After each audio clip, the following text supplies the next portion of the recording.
Hey everyone. So first of all, happy 2022, happy new year. I hope everyone had a great holiday season. We are in the midst of doing the work. The work continues. And so it is 2022. We're back with this redistricting stuff. And so let's get to it. So what's happening with redistricting right now, focusing on my area. So I'm assigned Lower Alabama with the major city in that district being Mobile.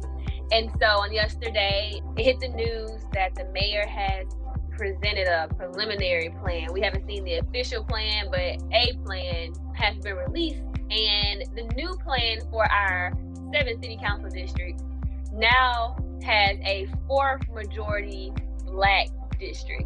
So right now, I don't know exactly what those percentage numbers are. I have discussed with some leaders in our community and tracking that the numbers are not as high as they should comfortably be in that new majority Black district, but it looks like things are looking up possibly.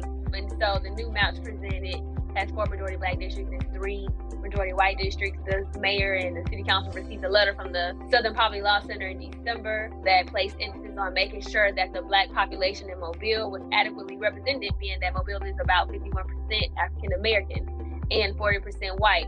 And so it looks like we might get that 4th district, but there's still some work to be done. The map will be presented soon, and the city council will have 6 months to either present a new map or approve the map that the mayor's presented us with thus far, the preliminary map. The existing challenges and hurdles that we have currently is the annexation that we know is in the mayor's 100-day plan.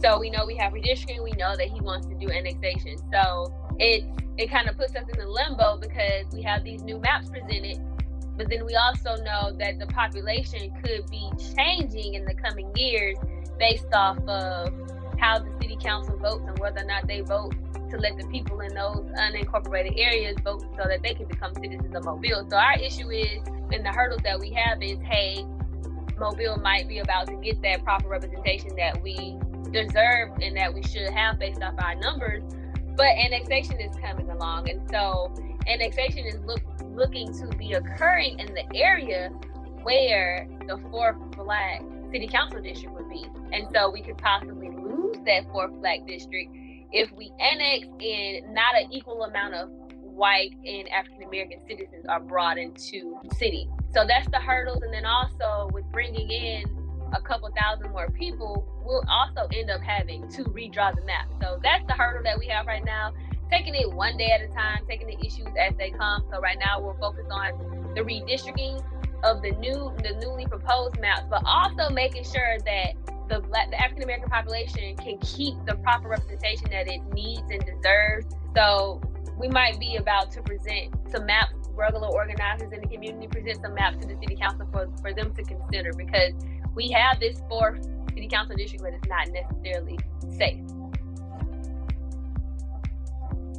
Being that the maps just came out, well, the maps didn't even really come out, it just was like a headline with a summary of, hey, there will be a 4th city council district in the mayor's new proposed map. I haven't had enough time to engage the community on what local leaders are saying, but overall, people are content. I won't say that over pleased, because we really don't know the exact numbers of what the percentage of African Americans and white residents are in each district just yet, and what exactly those boundary lines are, what precincts are in what district. We don't have other information yet because the mayor hasn't officially presented them to the city council. So I would say right now we're content with what's to come.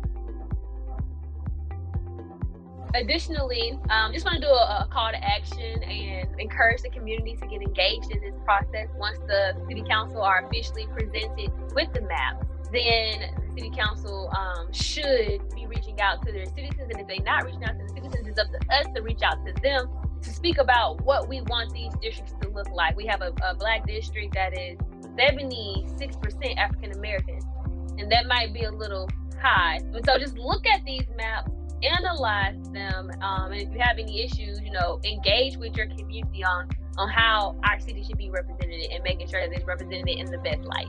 And so that concludes my update on where we stand with redistricting in Lower Alabama, specifically in Mobile, because it is the hot city right now.